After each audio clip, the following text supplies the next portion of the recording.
আমি একটা পার্টিতে যাচ্ছি, ফিরতে দেরি হবে। তুমি এখানে কি করছো? কি পরে এসেছো? মানে এই অবস্থায় এ ধরনের পার্টি? এটা দেখো আমার বিজনেসের জায়গা, সো প্লিজ তুমি এখন চলে যাও। আমার কি সৌভাগ্য। শান্ত সাহেব যে, প্লিজ আসুন। আপনি আসছেন, আমি সিরিয়াসলি বিশ্বাস করতে পারছি না। এক্সকিউজ মি এভরিওয়ান, উনি হচ্ছেন মিস্টার শাহরিয়ার শান্ত, একজন বিখ্যাত চিত্রশিল্পী। আমি প্যারিসে একজন বিখ্যাত চিত্রশিল্পীর কাছে ওনার নাম শুনেছি। ইন্টেরিয়র ডিজাইনারের সাথে যোগাযোগ করেছেন? হ্যাঁ ম্যাডাম, করেছিলাম, কিন্তু ওনাদের ম্যানেজার বললেন এখন ওনারা কাজটা করতে পারবেন। একটা কাজ করো, আগামীকালকে ওনারের সাথে আমার একটা মিটিং সেট করুন, আমি সরাসরি ওনার সাথে গিয়ে কথা বলবো। স্যার, যাদের কাজটা না করে দিয়েছিলেন সেই কোম্পানির সিইও আসছে, আপনার সাথে দেখা করতে চাই। ঠিক আছে, আসতে বলো।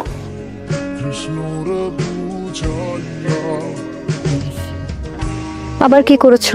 আসলে ম্যাডাম, আজ অফিসে একটা ইনভিটেশন কার্ড এসেছে, বাট আপনাকে বলতে একদম ভুলে গিয়েছিলাম। ওনারা আবারও কল দিয়ে কনফার্ম করলেন আপনাকে জানিয়েছে কিনা। কিসের ইনভিটেশন? খন্দকার গ্রুপের স্পেশাল পার্টির আয়োজন করেছেন, আপনাকে অবশ্যই অ্যাটেন্ড করতে বলেছেন। ওনাদের পার্টিগুলো তো অনেক স্পেশাল হয়। আই মিন, শহরের সব বড় বড় বিজনেসম্যানরা ওই পার্টি জয়েন করে। আমি ওখানে গেলে আমাদের কোম্পানি সম্পর্কে অনেকে নতুন করে জানতে পারবে, অনেক ভালো চেনা জানা হবে। That's a good news. Owner place আমাকে বারবার কনফার্ম করতে বললেন আপনি যেন স্যারকে নিয়ে অ্যাটেন্ড করেন। তুমি এখন যাও। ম্যাম, এটা হচ্ছে আমাদের টোটাল ডিজাইন, এটা হচ্ছে ম্যাম রিসেপশন, এইটা হচ্ছে ম্যাম আমাদের ওয়েটিং রুম। এটাই ফাইনাল ডিজাইন? জি ম্যাম, এটা হচ্ছে ফাইনাল আমাদের। আমার কাছে ভালো লেগেছে, আপনারা একবার দেখে নেবেন প্লিজ। আমার মনে হয় আপনারা কাজ শুরু করতে পারেন।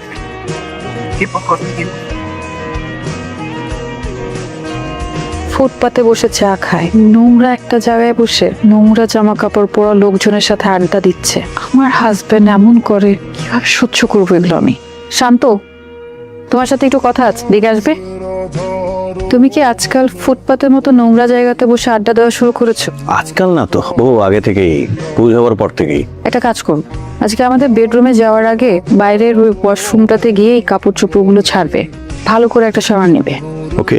সত্যি কথা বলতে তোমার এইসব জিনিস না আমার সহ্য হচ্ছে না। আমি বেটার ওই পাশের বেডরুমে ঘুমাবো আজকে থেকে। আর ওই বেডের বিছানা তো শক্ত, ওখানে আমি ঘুমাবো না, তুমি তোমার রুমে ঘুমায়। As your wish.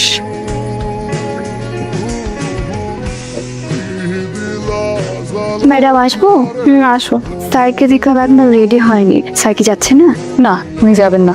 পার্টিতে সবাই কাপড়ে যাচ্ছে তো, সেই জন্যই বলবো আমি। সবার পার্টনার তো ফ্রি থাকতে পারে না, তাই না? কেউ কেউ বিজি থাকে, কেউ দেশের বাইরে থাকতে পারে, কেউ সিক থাকতে পারে, পারে না?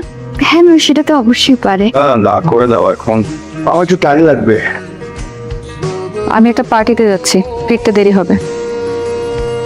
এই পূর্ণতা, হ্যালো স্যার, আমি পূর্ণতা। থ্যাংক ইউ সো মাচ, আপনি আপনার সুন্দর পার্টিতে আমাকে ইনভাইট করেছেন। I am really glad. আপনি কষ্ট করে আসছেন, আপনাকে অনেক ধন্যবাদ। আপনার সাহেবকে দেখছি না? উনি বিজি, দেশের বাইরে গেছে আর কি। My bad luck. No no no.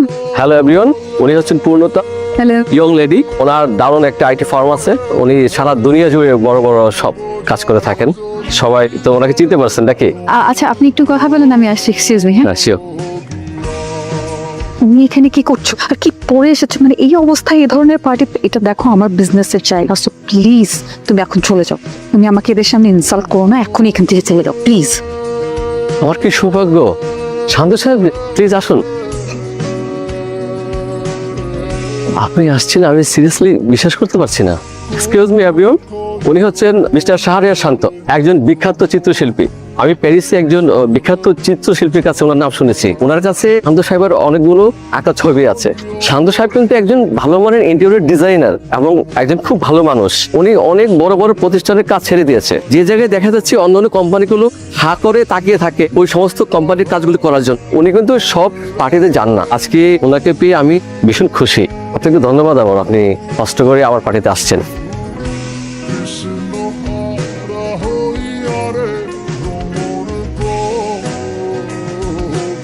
আসবো? আসুন। ইন্টেরিয়র ডিজাইনারের সাথে যোগাযোগ করেছেন? হ্যাঁ ম্যাডাম, করেছিলাম, কিন্তু ওনাদের ম্যানেজার বললেন এখন ওনারা কাজটা করতে পারবেন। কেন? ওনাদের আগের বিল ঠিকঠাক মতো ক্লিয়ার করেন না? হ্যাঁ ম্যাডাম, করেছিলাম, কিন্তু ওনাদের ম্যানেজার বললেন এখন ওনারা কাজটা করতে পারবেন। ওনারা তো আমাদের আগের অফিসের কাজ খুব সুন্দর করে করেছিল, সবাই সেটা পছন্দও করেছিল। আর আমি চাই যে আমাদের এই অফিসের কাজটা ওনারাই করুক। আপনি একটা কাজ করুন, আপনি কোম্পানির ওনারের সাথে কথা। আমি ট্রাই করেছিলাম ম্যাডাম, কিন্তু ওনার খুব ব্যস্ত আছেন, ওনার খুব কাজের চাপ, উনি কথা বলতে যাচ্ছেন। একটা কাজ করুন, আগামীকালকে ওনারের সাথে আমার একটা মিটিং সেট করুন, আমি সরাসরি ওনার সাথে গিয়ে কথা বলবো। ঠিক আছে ম্যাডাম। স্যার, স্যার আপনি যাদের কাজটা না করে দিয়েছিলেন সেই কোম্পানির সিও আসছে আপনার সাথে দেখা করতে চাই। কেন? চাই না স্যার, আমি তো মানা করে দিয়েছিলাম। ঠিক আছে, আসতে বলো। জি sir. Sir we are friend টেকনোর সিও।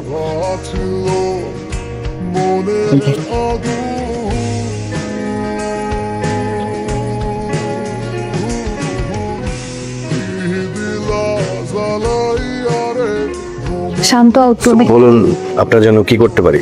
আমরা চাইছি আমাদের অফিসের ইন্টেরিয়র ডিজাইনটা আপনাদের কোম্পানি করুক, সেজন্য এসেছি। অ্যাকচুয়ালি লাস্ট কয়েক মাস ধরে আমি এত কাজ করেছি যে কয়েকদিন আমি আসলে একটু রিল্যাক্স থাকতে চেয়েছিলাম, সেই জন্যই আমি আসলে না করেছিলাম। অফিস পর্যন্ত যেহেতু চলে এসেছেন, আমি খুশি আপনাদের কাজটা করব। Thank you. Your most welcome.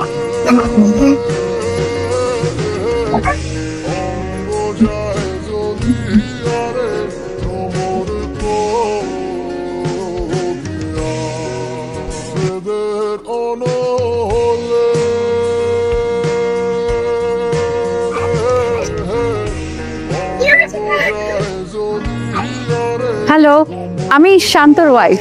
আপনাদেরকে এখানে দেখলাম, তাই ভাবলাম একটু আড্ডা দিয়েছে। বসি না? বসো। চা খাবো, রক চা। বসো। ভাবি আসলে বুঝতে পারতেছি না, মানতে পারতেছি না যে আপনি আমাদের সাথে আড্ডা। এই যে ভাইকে কতবার বলছি একটু বাসায় নিয়ে যা, ভাবির সাথে পরিচয় করে দেন, সে বলে কি জানেন, ভাই বল তোর ভাবি তো অনেক বড় বিজনেসম্যান, আমাদের সাথে আড্ডা দিবে না, পরিচয় হলে লাভ নেই। কম থ্যাংক ইউ। সত্যি ভাই আপনি সারপ্রাইজ দেন আমাদের। আমি থ্যাংক ইউ ভাবি আসার জন্য। ভাবি না না, আমিও আসতে চাচ্ছিলাম, আমার মনে হলো যে গল্প করি আপনাদের সাথে এখানে। চাটা কিন্তু দুর্দান্ত খারাপ, এটা বুঝতে পারছেন? এটাই আমাদের কাছে।